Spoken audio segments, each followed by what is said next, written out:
Yes, what's going on, peeps, man? We are back in the building, man. Good morning to everybody. I hope everyone's doing blessed, man. So obviously today we're here to talk about Liverpool and a little bit of transfer news and a little bit of conversation in regards to two players. So obviously, as we've seen, and you guys can obviously see, the thumbnail. We've got Darwin Núñez. Yes, the guy that the crowd chant when he ties his shoelaces in the stadium. Listen, it looks like it's about time. It looks like the time is coming, people.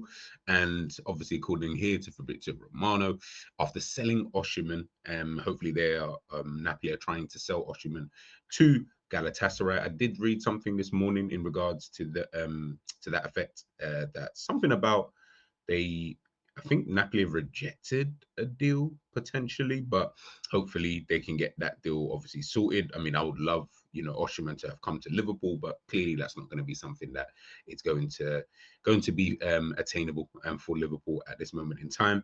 Continues to read, Napoli are set for new round of talks for Darwin Núñez as Uruguayan striker remains the main slash dream target as revealed 2 weeks ago. Darwin wants Napoli and he's open to the move. Understand he's giving total priority to Napoli at this stage. Now, Darwin Núñez is I'm not even going to say this is an interesting one because it's not. That would be a lie. It's not interesting at all. This is a player that, listen, in the time that he's been here, I think we've seen enough as a fan base. Obviously, when he first joined the football club, this was kind of where we thought, okay, Benfica season. He's coming off that year, 41 games, 34 goals, 4 assists. You know, that's crazy. Just forget the assist part. It's the goals. 34 goals in 41 games. But we were thinking, okay, like obviously he still didn't really rate the Portuguese league at that time. And I think it's obviously just remained consistent in that regards. But at least we looked at him for, okay, this guy's bagging goals.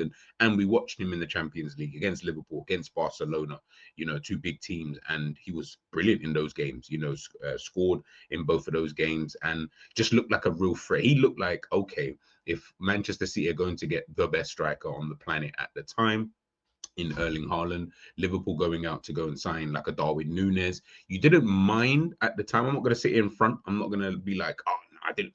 It wasn't even that. I remember doing Big Up Jerry and Roms. We were doing streams in the summertime, of that summer that we signed Núñez. And we were talking about, yo, we got, you know what I mean? Like Núñez is one of them players, we saw, he likes to drift wide left and stuff like that. But also we can see that he works well when he's got that number 10 behind him, because then he's got someone to really feed off. Or if you're going to play with two up front, obviously we don't play with two up front, but what we can do is we can play with that number 10.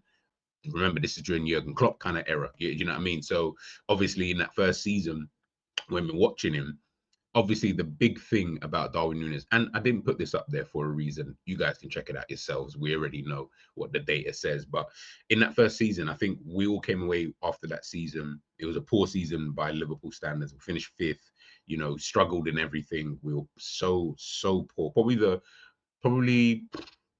worst campaign, well, definitely the worst campaign in the Klopp era, 100%.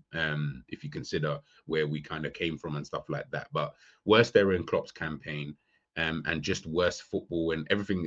It was just disgusting. I hated that. That period was just. It reminded me back of like the 2010s and that. It was just team of rubbish. Team's not doing well. You think you got good players in there, but they're not as good as you think. That like all of that kind of stuff, right?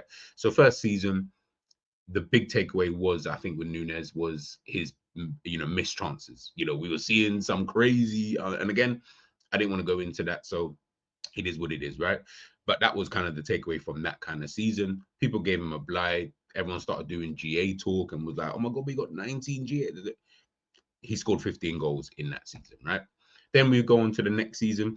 Obviously, we're now in the Europa League. In that season, he scores more goals. He gets 18 in 54 games. So obviously, he's gone from the 15. He's now added 3 more goals. And on top of that, he has, for the GA guys, got 11 more assists as well.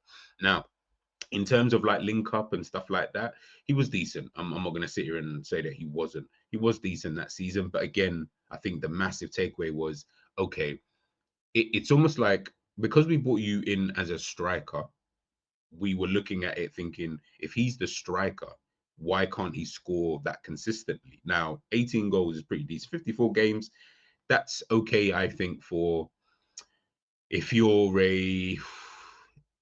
If this was Mbeumo, I don't think anyone would really bat an eyelid. And that's Mbeumo at Brentford. And no disrespect to Mbeumo, I think he's better than Nunez.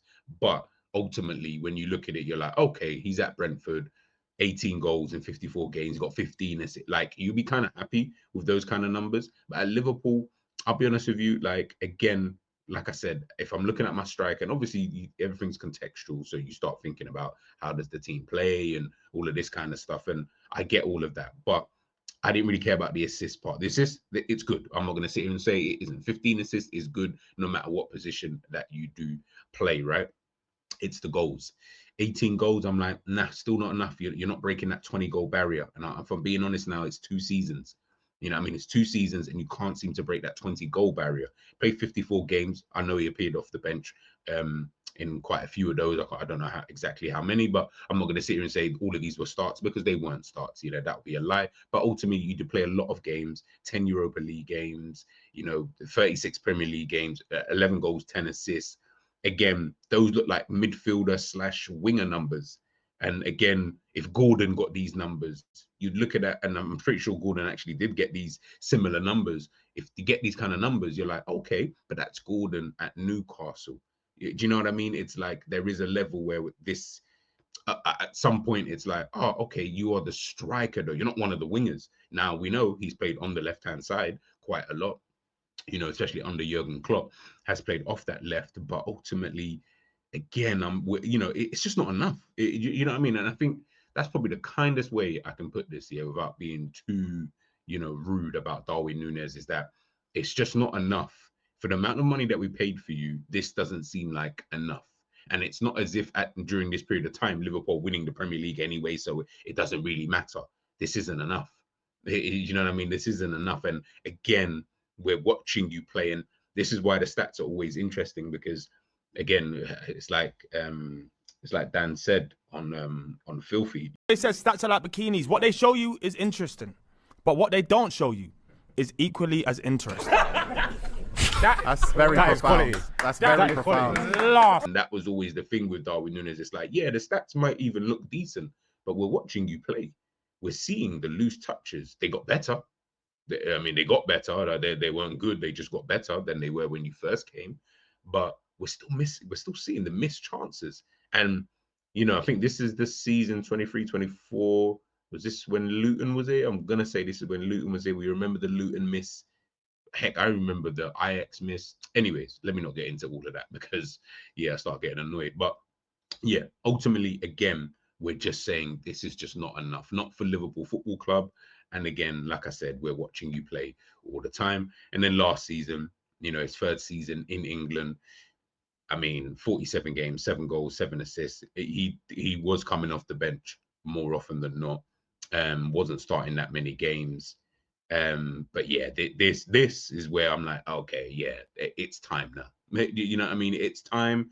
You've had your fun. Ultimately, it hasn't worked out for you, big man. I think it's best that you pastures new and all of that kind of stuff. And again, I've got no one should really have any problems with that. Now, we can all sit here and do the surgical doctor thing and be like, yeah, but it's because ultimately 3 years here at the football club for the amount of money Liverpool paid for you originally, like I said, I think it's just been almost a bit of a waste of time, if I'm being totally honest with you. I don't look at Nunez and think, during his time here that he's contributed that much, to be honest with you. Chaos, you know what I mean? Fans that found a player that they felt sorry for. That's kind of my takeaway with Darwin Núñez, ultimately. So, when we're looking at it on the face of it and we're seeing news about potentially, Napoli coming in for him and, Napoli, hopefully signing him in the summer, I'm gonna say the majority of Liverpool fans will be happy to see the back of Darwin Núñez. And I know that's harsh to say, but it's the truth. We don't have to lie to each other. It's not that deep. At the end of the day, he hasn't worked out for for us at Liverpool. It happens. You know, it really, really does happen. This is just the world of football, you know, ultimately. So yeah, I think best for Nunez, keep it moving. Everyone's happy. Liverpool hopefully go in and, you know, sign a striker. But it does leave Liverpool in that position though. And that is a question I do want, you know, you guys to kind of answer for me in the comment section, right? Is that obviously with everything that's kind of gone on off the field for Liverpool in the last like week and stuff like that, with all the news that's surrounding Luis Diaz at the moment. Is he going Bayern? Is he going Barca? Is he going somewhere else? You know, kind of thing. Is he staying? Is he going? We don't know. Obviously, we know Mo Salah signed a new deal. We've got him Florian Wirtz. This is where I'm starting to think, could Liverpool now, and obviously this is a bit of a biased one because I just, you know, watch PSG versus Real Madrid, and PSG, you know, the best team in Europe this season, you know, alongside, you know, a few other teams. And I'm looking at the way that PSG are playing, and I'm looking at the way that Liverpool are looking to potentially set up next season. Obviously, new wing backs, getting in Florian Wirtz as well. I'm like, are Liverpool potentially trying to do something a little bit similar? Now, I'm not saying you go copy, you know, word for word exactly, you know, what PSG are actually doing, but are we trying to do something somewhat similar to that in terms of maybe, and again, guys, don't kill me, obviously with the striker market, and I think was this, I'm sure this is on Enz's stream, and you know, big up the guys Jerry Savage and Enz. They were talking, you know, a little bit about this whole striker thing, and look, ultimately, we've got Alexander Isak, who is currently a bit overpriced, you know, at this current moment in time. You've then got Gyökeres, who looks like he's going to go, you know, to Arsenal. So you've got that. Then you've got, who else is there? You got Gyökeres, you got Osimhen, obviously, as we can see there, looks like he might potentially be going to Galatasaray by the time that this video obviously gets posted out. So that's three of those top strikers. You're like looking a bit sketchy. Now you're like, okay, so next is like Ekitike. We've spoken about this before. I've given you my feelings towards it. I don't think, you know, we should go in for someone like Ekitike right now. Don't really think it represents a good deal. Again, I just feel like it's just going to be another project and we're just going to be here, you know, fluffing around. So once that happens, unless you just go out and you just sign like a random guy that we just don't know, or we don't know much of, and we're very skeptical, like in terms of as a general consensus, then could Liverpool, and again, just a question, could Liverpool move to that false nine? Do you know what I mean? Like again, you know what it is? It's funny because I'm biased, right? So I've got to get this out here, right? I'm biased.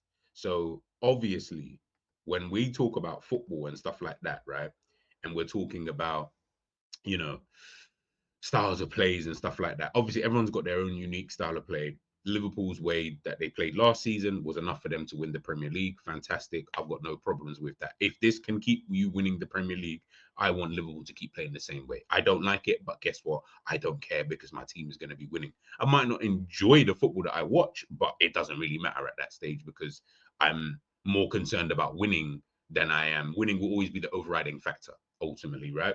So there is that.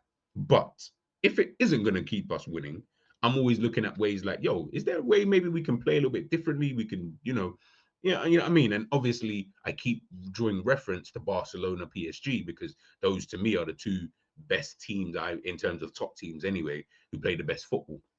Obviously, they've got the pieces to do so, but in terms of the football that they play, that's kind of the football that I would like to see, you know, my team play. Exciting, good, fluid football, right? I don't think Liverpool provide that. Exciting, no. Fluid, no. Good at times. Yes, I will say Liverpool do play good football at times. But yeah, that's kind of the way I'm looking at it. So I do draw reference a lot to like a PSG, who obviously we saw what they did. They took away the striker. Now, not that they sold him. Obviously, they still got Kolo Muani. He's come back now from Juventus, and obviously Gonzalo Ramos as well. We saw him against Real Madrid coming off the bench to score. That's your different option.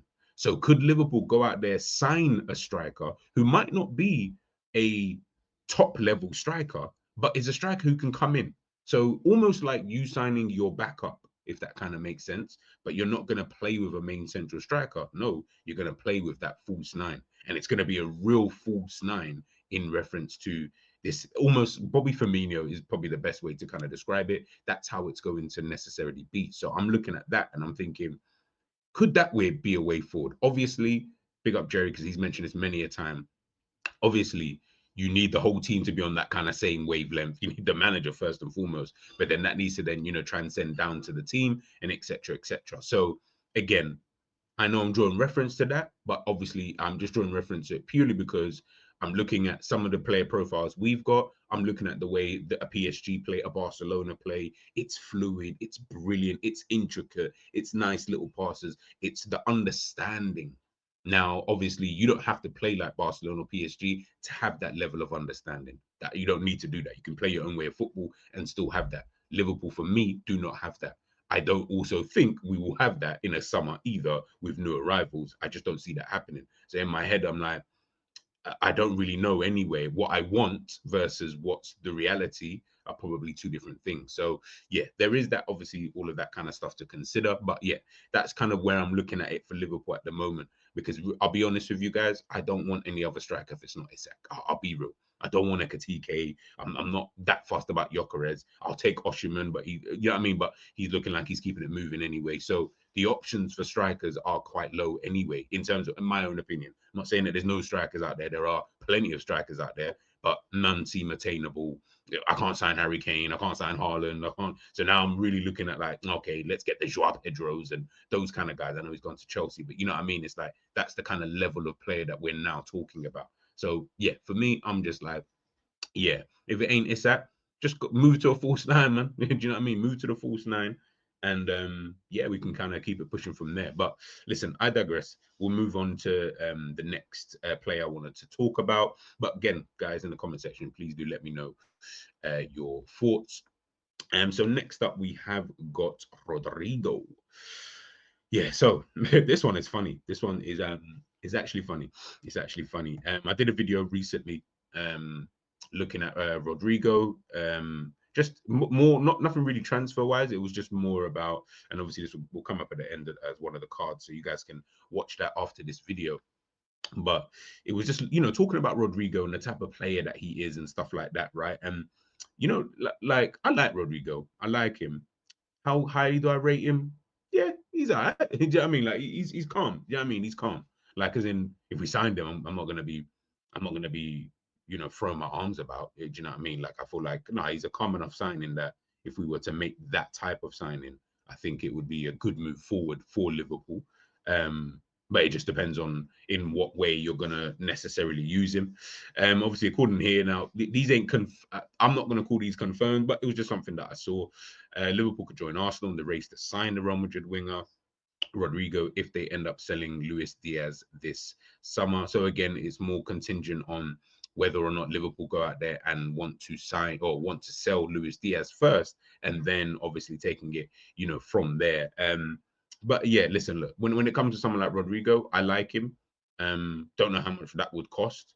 I think I did see some news in regards to Rodrygo this morning. So, didn't start in any of the games, I think, in the Club World Cup for Real Madrid. So again, you're looking at it and you're like, is this really, yeah, you know what I mean? Like, you don't really know in regards to him and in regards to, what's going to happen with his, future. But again, we just have to wait and see, in when we're looking at that.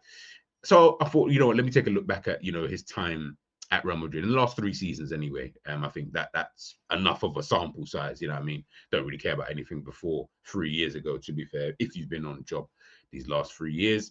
I mean, listen, look, you can see here, last season, bad season for Real Madrid in general, poor all rounds, 54 games, 14 goals, 11 assists. Season before that, 17 goals, 9 assists as well. Again, this is a guy who is third fiddle, sometimes even, if I'm being honest, 4th/5th. Like, he's way down the pecking order in terms of players, but he was quite important to Carlo Ancelotti's team. And it was always like, obviously you got Vinny, obviously now you got Mbappe, Rodrygo, but before it'd be Vinny, Benzema, Rodrygo, Vinny, I don't even know, Osalu, Rodrygo, like, yeah, now Bellingham's been added into the mix, and then obviously got all of these other kind of, world-class star players in Real Madrid's team. I'm looking at it and I'm like, it's kind of interesting that he's always been like, it's almost like he's downplayed in terms of his importance to the team. And with that, obviously, that comes its own kind of vibe. Obviously, he's not a superstar at all by any stretch of the imagination, but he's a good player. He's a good player, and he seems to work. You know, he's a big game player. And I look at him and I just think to myself, I think it's the what if. It's always going to be the what if. It's like you look at it and think, you know what? Yeah, I wonder what this guy would be like if he joins a team where he's the main guy. Yeah, do you know what I'm saying? Like where he's not just coming in as like some, oh yeah, but we've still got Mbappe, you've still got Vinicius, you know, kind of thing. So I can understand the rumors in terms of for Liverpool, especially if Luis Diaz was to go, you're going to need someone to, you know, we need that quality replaced, right? It's interesting, and when I look at like the positions and stuff like that, obviously that he, you know, that he has played anyway, because I'm like, obviously this is last season, played right wing, up front, and left wing as well. So yeah, I mean, you can play all across the front three. That's obviously good for a manager like Arne Slot, because again, then it means you don't have to go out and sign individual players because you've got this one player who can do that role. Would you maybe put him through the middle as a false nine, maybe drop it? I don't know. I don't know how it looks. Do you know what I mean? I'm just asking the questions, you know, more than anything else. But yeah, I mean, listen, look, Rodrygo, this is in 22-23, 19 goals, 11 assists. Listen, like I said, these are the kind of remember when I showed you the Nunez one? If Nunez was a winger and he was like second, third, they're good numbers. You ain't gonna really bat an eyelid at. I'm not really like, oh, this is dead numbers. Like these are calm numbers. Do you get what I'm trying to say? And I think one major thing, and this is something that I mentioned in the stream, you know, when we did yesterday, is that one of the things that we need to understand, right? And I think people need to almost accept is that we keep talking about Luis Diaz. Obviously, he's the one, right? So it seems like he's the one who's going to leave. Cody Gakpo looks like he's fine, he's calm, he's not gonna, you know, his place in the team is secured for the time being. The quicker people accept that they don't necessarily rate Diaz, and just don't go crazy. When I say rate Diaz, I don't mean you think he's shit.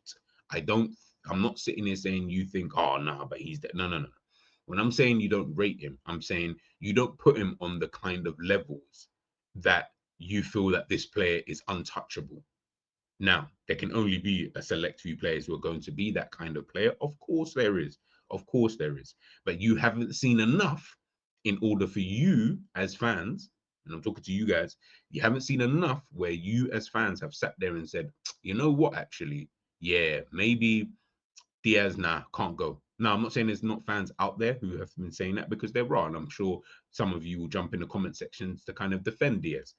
But ultimately, a general consensus, I don't think many Liverpool fans are going to be that pressed if he was to go. Now, in terms, like I said, that's all down to your own, you know what I mean? Like that's specifically down for you and how you want to see the game, how you rate players, all of that. But a general consensus from what I'm kind of gathering, we're not going to be that bothered.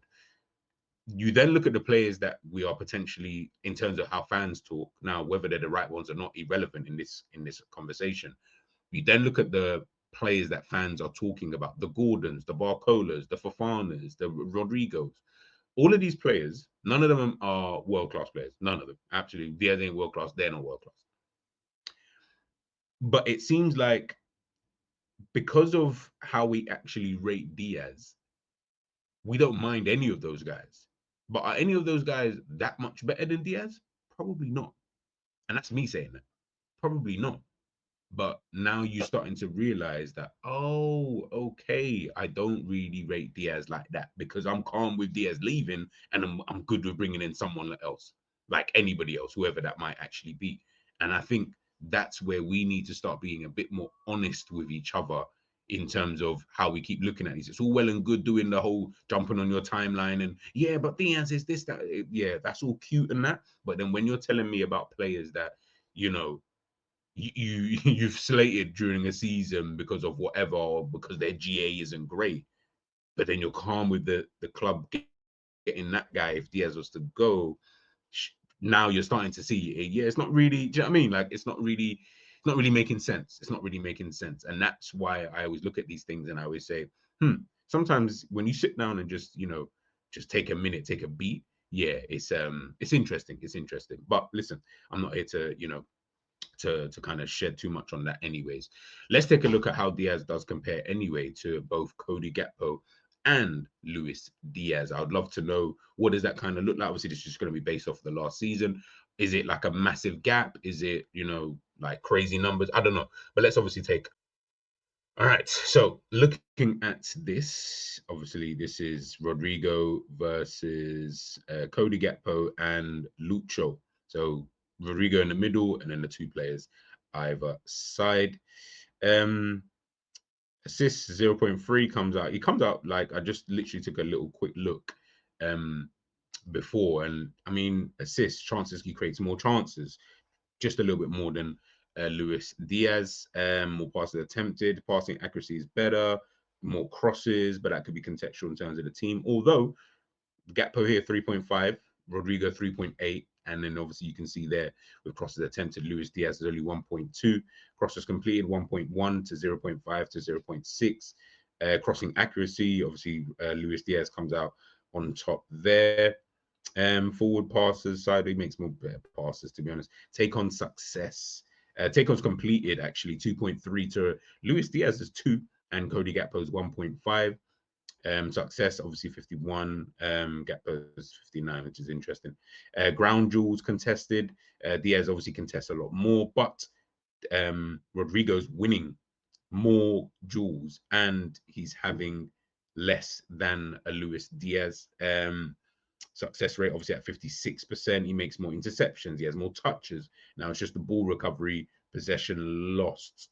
Rodrygo loses the most, and he has more touches in the box than a Cody Gakpo, but just less than a Luis Diaz. So again, when we're looking at it, it's really not that far off when we actually think about it, when we deep it in terms of the numbers and statistically and stuff like that. It's not crazy, like a crazy margin, between, between like the three players, so to speak. So again, if we were to replace Rodrygo, or sorry, Luis Diaz with a Rodrygo, would that not be fine? Now, again, that's just me skimming through the statistics. Again, you guys can check it out yourself. You can, go on the website, put in whatever data you feel you want to kind of put in there. But yeah, it doesn't look like it'd be a madness if Luis Diaz was to go. And again, I'm also talking from a place of how I feel about Luis Diaz. Like I said, I don't rate him that highly, so he's not at the top of my like thinking or to-do list when I'm thinking about players and stuff like that moving forward. But listen, it's just an interesting one. That in itself is quite interesting, the whole Luis Diaz and potential Rodrygo stuff. But let me know your thoughts, man. Let me know your thoughts. Let me know how you guys are thinking in the comment section down below. The Darwin Núñez obviously to go, Rodrygo potentially coming in, but then that means Luis Diaz likely to go. Let me know your thoughts on that, or if there are any other players that you feel Liverpool should be going in for. Let me know in the comment section, peeps, and I'll catch you guys soon. Peace.